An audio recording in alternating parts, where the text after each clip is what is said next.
тысяч километров. Было построено 2000 километров дорог, восстановлено и возведено заново 686 мостов. Всего за 2-3 месяца железнодорожные войска доставили под Курск более 300 тысяч вагонов с техникой и грузами. Готовилось невиданное, воистину гигантское сражение, в котором с обеих сторон участвовало более 2 миллионов человек. В составе группы армий Юг, южнее Курска, находилось 445 тысяч человек и 1500 танков. Им противостоял Воронежский фронт Ватутина – 626 тысяч человек, 1700 танков. Группа армий «Центр» на севере насчитывала 332 тысячи человек и 1000 танков и самоходных орудий. Нацеленный против нее Центральный фронт Рокоссовского имел 712 тысяч человек и 1800 танков. Кроме того, в основании Курского выступа располагались позиции советских резервов, объединенных в Степной фронт под командованием Конева. Рокоссовский на севере находился в более выгодном положении. Танкоопасным здесь был лишь 90-километровый коридор в лесах северного фаса Курской дуги. Армии Ватутина, напротив, занимали позиции на степной открытой местности. Здесь у немцев была полная свобода в выборе направления удара. Ватутин Николай Федорович, генерал армии. Один из самых талантливых советских полководцев. Его способности продумывать операции до мельчайших деталей высоко оценил противник. Немецкие командиры называли генерала шахматист или гроссмейстер.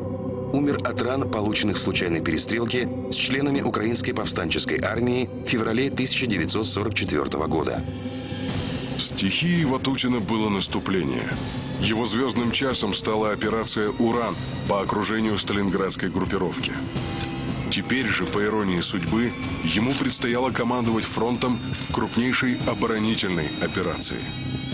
Дни шли, а немецкое наступление все не начиналось. Еще никогда у советских частей не было столько времени для подготовки к боям.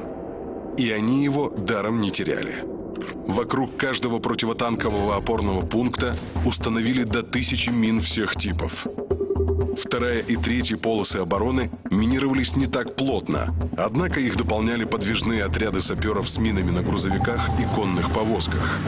Их задачей было производить так называемое нахальное минирование, то есть ставить мины прямо на пути прорывающихся танков. Из воспоминаний немецкого генерала фон Мелентина. Быстрота, с которой они устанавливали мины, была поразительной. За 2-3 суток русские успевали поставить свыше 30 тысяч мин. Солдат готовили сражаться с танками. Чтобы изжить танкобоязнь, молодых бойцов сажали в окопы, над которыми проходили советские Т-34. Минометчик Мансур Абдулин. Нас каждый день утюжили наши Т-34. Мы учились кидать бутылки с горючим, противотанковые гранаты. Были напечатаны и розданы инструкции по борьбе с немецкими танками. В артиллерийских подразделениях отбирались бойцы, добившиеся успехов в борьбе с немецкими танками. Их назначали командирами взводов в новых подразделениях. Расчеты, потерпевшие поражение в боях с танками, напротив, выводились в тыловые части. В течение 2 месяцев велась настоящая охота за пушечными снайперами. Лучшие наводчики орудий приглашались в истребительные противотанковые полки. По приказу Ставки им увеличили денежное содержание и паёк. Наводчики, упражняясь в стрельбе по движущимся макетам «Тигров», достигали высочайшего мастерства, попадая из пушки по стволу танкового орудия, командирской башенки или в смотровой прибор механика-водителя. Зенитные батареи 85 миллиметровых пушек были переданы для прикрытия особо важных направлений от танковых атак. Вести огонь по самолетам им запрещалось. 4 артиллерийских полка вооружили захваченными под Сталинградом немецкими противотанковыми и зенитными орудиями.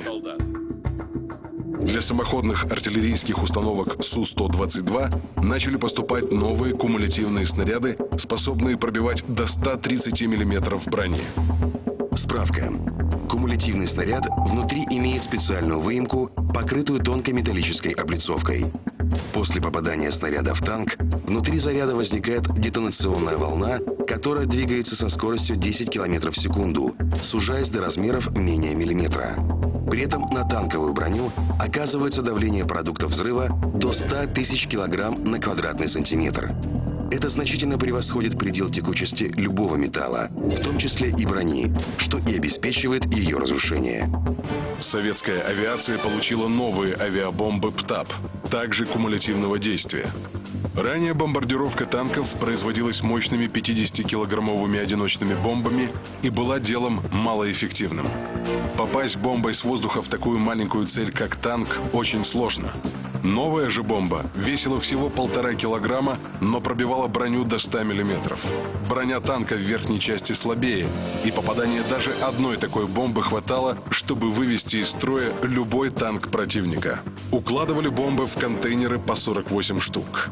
Штурмовик Ил-2 брал 4 таких контейнера. Попросту рассыпая бомбы над колонной, один самолет мог уничтожить все танки на площади 15 на 200 метров. По приказу Сталина наличие этих бомб держалось в строгом секрете до самого начала танковых сражений на Курской дуге. К июлю на фронте ожидание из тревожного превратилось в мучительное. Ватутин предлагал не ждать, а наступать самим. Он буквально уговаривал Василевского. Проспим мы, упустим момент. Противник не наступает, скоро осень, и все наши планы сорвутся. Давайте бросим окапываться и начнем первыми. Но в ответ неизменно получал отказ. Напряжение росло. В случайно сбитом немецком самолете разведчики обнаружили карту с точно вычерченными позициями советской обороны. Дислокацию пришлось срочно менять, а затем с самолета проверять тщательность маскировки. Ставка в 3-й раз предупредила войска о скором немецком наступлении. В штабах и на передовой росло напряжение. Когда же немцы начнут? Не ошиблась ли разведка? Лев Маликин, разведчик 222-го гвардейского стрелкового полка. То, что скоро начнется немецкое наступление, явно чувствовалось. Все части дивизии находились в состоянии повышенной боеготовности. На всех наблюдательных пунктах круглосуточно находились офицеры. Артиллерия была подтянута к переднему краю. Нам и дивизионным разведчикам передали приказ взять языка во что бы то ни стало. В очередной ночной схватке языком оказался немецкий сапер Бруно Формель, снимавший мины на передовой линии.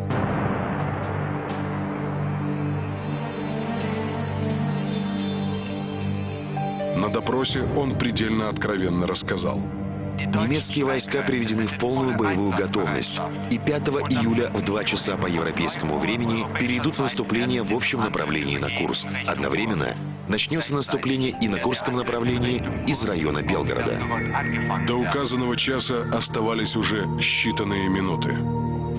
Для немцев заготовили сюрприз – артиллерийскую контрподготовку. Вместо того, чтобы молча ждать удар противника, советская артиллерия по плану должна была ударить по предполагаемым скоплениям немецких войск, готовых к атаке.